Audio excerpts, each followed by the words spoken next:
महाराष्ट्रात शेवटच्या टप्प्यात मुंबईत येत्या 20 तारखेला मतदान होणार आहे आणि त्याआधी उद्धव ठाकरेंनी TV9 मराठीला खास मुलाखत दिली, ज्यात आतापर्यंत न बोललेल्या विषयांवर उद्धव ठाकरेंनी थेट भाष्य केलंय।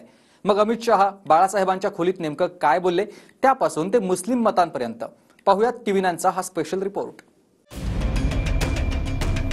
ज्या 2.5 वर्ष मुख्यमंत्री पदाच्या शब्दावरून युती तुटली त्यावेळी मातोश्रीमध्ये काय घडलं होतं? उद्धव ठाकरे आणि अमित शहांमध्ये बाळासाहेबांच्या खोलीमध्ये कोणती चर्चा झाली? यावरून पहिल्यांदाच उद्धव ठाकरेंनी टीव्ही चॅनलवर मोठा खुलासा केला। उद्धव ठाकरेंना थेट प्रश्न विचारला की बाळासाहेबांच्या खोलीत अमित शहांनी कोणता शब्द दिला? उद्धवजी आता विचारायला पाहिजे की नाही मला माहित नाही, पण एक्झॅक्टली तुम्ही सांगू शकता की काय बोलले होते, काय झालं होतं त्यावेळेस?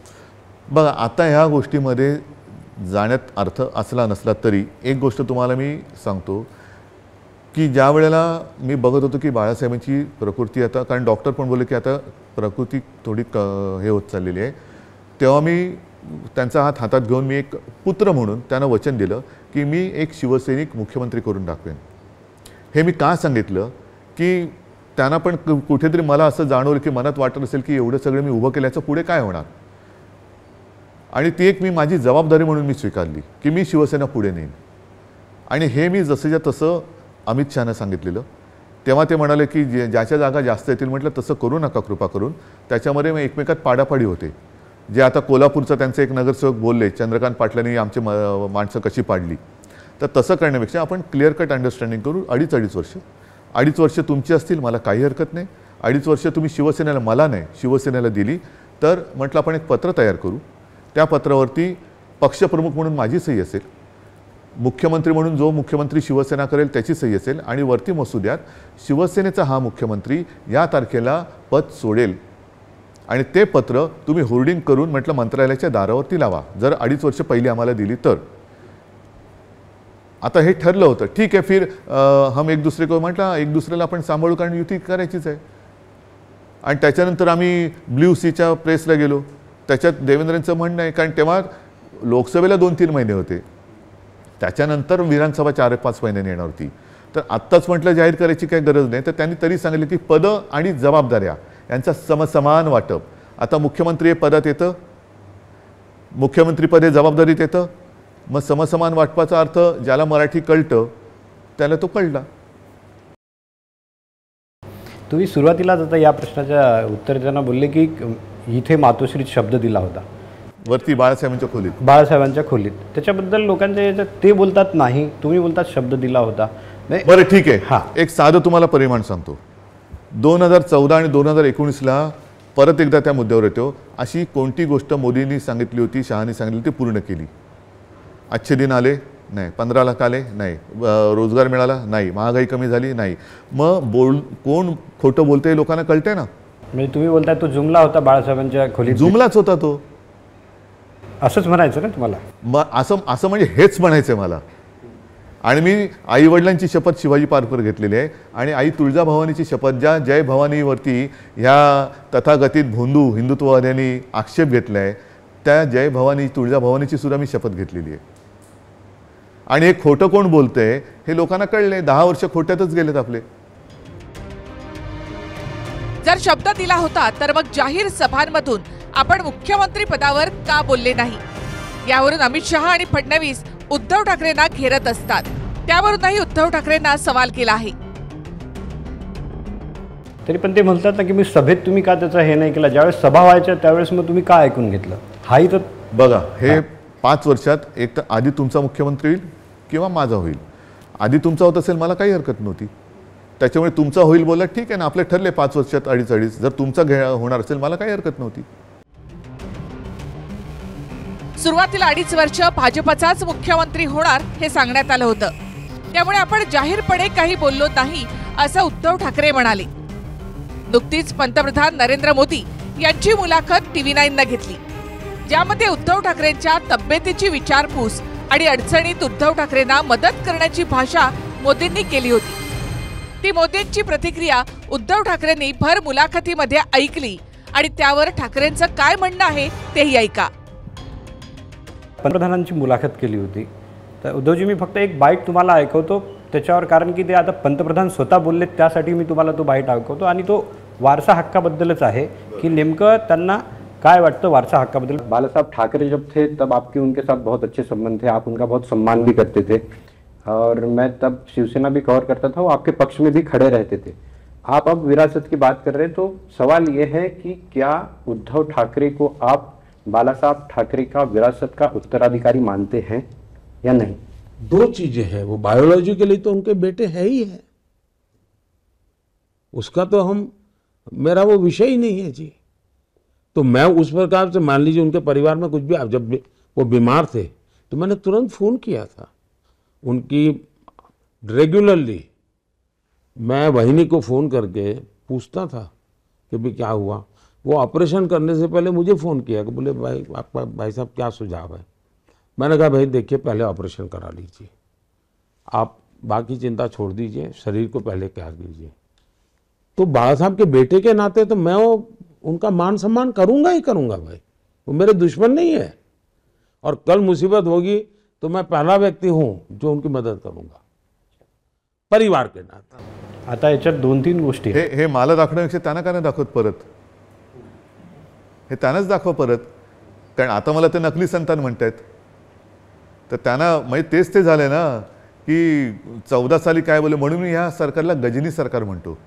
म्हणजे 14 साली काय बोलले ते 19ला आठवत नाही, 19ला काय बोलले ते 24ला आठवत नाही, आता काल काय बोलले ते आज आठवत नाही, आज काय बोलले उद्या आठवत नाहीत। जे मोदीजी सांगतायत की ठीक आहे, त्यावेळेचा काय फोन रेकॉर्ड आता माझ्याकडे उपलब्ध नाही, त्यांनी किती वेळा चौकशी केली माझी, पण मी त्याचं भांडवल नाही करत माझ्या तब्येतीचं।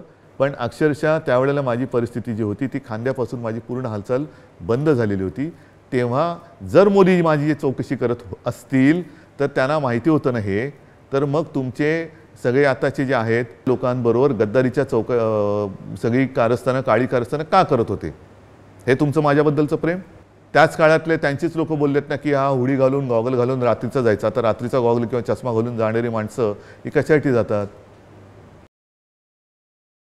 ते बोलतात ना बाळासाहेबांना श्रद्धांजली आम्ही शिंदेंना मुख्यमंत्री केला।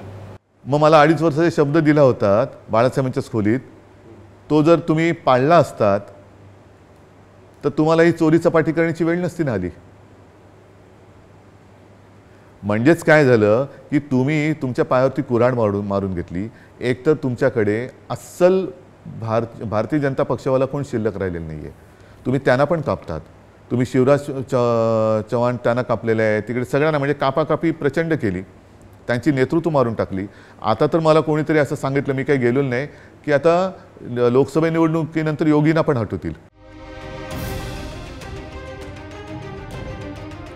मुस्लिम समाजही आपल्या सोबत आहेत असा दावा उद्धव ठाकरे करतायत। त्यावरून भाजपकडून वोट फॉर जिहादचा आरोप होतो। TV9च्या मुलाखतीमध्ये मुस्लिम मतांवर देखील उद्धव ठाकरे बोलले।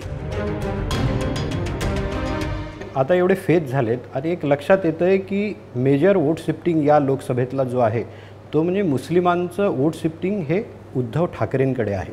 हिंदू हृदय सम्राट शिवसेना प्रमुखांची शिवसेना ती मुसलमानांना आपलीशी वाटायला लागली।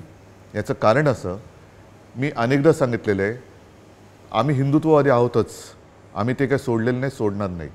मात्र आमच्या हिंदुत्वामध्ये आणि भाजपच्या हिंदुत्वामध्ये फरक आहे। आमचं हिंदुत्व हे घरातली चूल पेटवणारं हिंदुत्व आहे आणि भाजपचं हिंदुत्व हे घर पेटवणारं हिंदुत्व आहे। इथे महाराष्ट्रात जे आहे काल वोट फॉर जिहाद बद्दल तुमच्यावर भाजपच्या नेत्यांनी हल्लाबोल केला, म्हणजे लव जिहाद सारखा आता वोट जिहाद काही नाहीये, काही चालणार नाहीये। आता त्यांचं वोट गद्दार चाललेलं आहे, हां वोट भ्रष्टाचारी चाललेलं आहे, वोट जिहाद सारखं म्हणजे वोट भ्रष्टाचारी। सगळे जे भ्रष्टाचारांचे 70,000 कोटींचे घोटाळ्याचे आरोप केले त्यांना घेऊन यांनी उमेदवारी दिलेली आहे, म्हणजे हे पक्ष चोरतायत, म्हणजे चोरी जिहाद झालेले आहे। काय तुम्ही त्याला जिहाद कशालाही लावा त्यांच्या, तर सगळ्या चोरांना त्यांनी घेतलेले आहे, गद्दारांना घेतलेले आहे, भ्रष्टाचारांना घेतलेले आहे आणि हे मोठे आम्हाला शहाणपण शिकवतात। पहिल्या 10 वर्षात आम्ही तुमच्या सोबत होतो तेव्हा तुम्ही या देशाला जे प्रॉमिस केलं होतं त्याच्यापैकी किती गोष्टी पूर्ण केल्या एवढंच फक्त सांगा। नाही पण क्या हा थापा जिहाद आहे, जुमला जिहाद आहे की क्या? हा जुमला जिहाद आहे। फडणवीस काय बोलले, कालच ते इथे बोलले होते की उद्धव ठाकरेंच्या रॅलीत पाकिस्तानचा झेंडा फडकतो, राहुल गांधी आणि अरविंद केजरीवालांसाठी पाकिस्तानातून मंत्री अपील करतात आणि मतांच्या लांबूल चालण्यासाठी हे होतं. बरं, मला देवेंद्र फडणवीसांकडून नवाज शरीफचा पत्ता घ्यायचा आहे, कारण त्यांचे मोदीजी नवाज शरीफच्या वाढदिवसाचा केक न बोलवता खायला गेले होते. त्याच्यानंतर मी अडवाणीजींबद्दल काही बोलणार नाही, कारण ते पाकिस्तानात जाऊन जिनांच्या कबरेवरती डोकं टेकून आलेले. त्याच्यामुळे पाकिस्तानचा झेंडा यांच्या मनात फडकतोय. ह्यांना जे वाटते ना की त्या भाजपचा विजय झाल्यावर पाकिस्तानात फटाके का फुटतील, कारण पाकिस्तान खुश होईल की अरे आया आया अपना मेहमान, न बोलाया हुआ मेहमान वापस आया. अभी वो आके, म्हणजे त्यांना असं वाटतं की या निवडणुकीत पाकिस्तानचा मुद्दा काढला तर ज्या मोदींनी नवाज शरीफांचा केक खाल्ला त्यांना केकवॉक मिळेल. 4 जूनला लोकसभेचा निकाल आहे आणि निकाल घोषित झाल्यानंतर म्हणजेच 4 जूनच्या निकालानंतर अर्धी भाजप फुटणार असा दावा उद्धव ठाकरे यांनी केलाय. नाही, मला चिंता आहे. आता तर त्यांचं सरकार जाते, ते 4 जूनला सरकार पडल्यानंतर अर्धा भाजप तिकडेच फुटेल. परत पंतप्रधानपद गेलेलं असेल.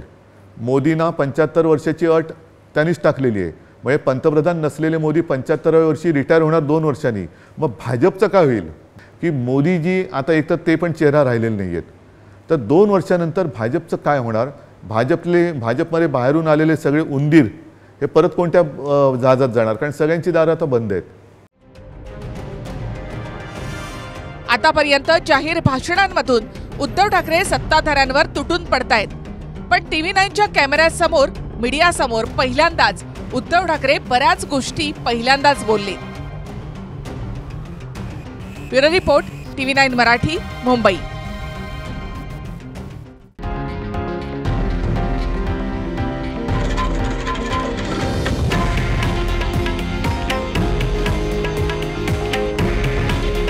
हे आहे देशातील नंबर 1 न्यूज नेटवर्क आणि आपण पाहत आहात TV9 मराठी. काळजी तुमची, हित महाराष्ट्राचं.